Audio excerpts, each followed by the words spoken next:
80နဲ့ဘယ်နဲ့တောင်းလဲ5650 80နဲ့ပေါက်တာ80နဲ့ထားပေါက်တာဟဲ့ကွငါတော့ခေါင်းမကြုံဘူးအဒီပြောတာလာကြည့်ဒီမှာ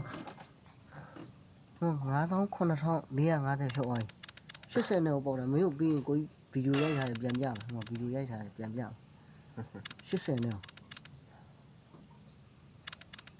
ဒီထဲမှာပေါက်တယ် အေးခုပေါက်တာလို့ပြီးသွားပြီ9000 9450 ဘေးရ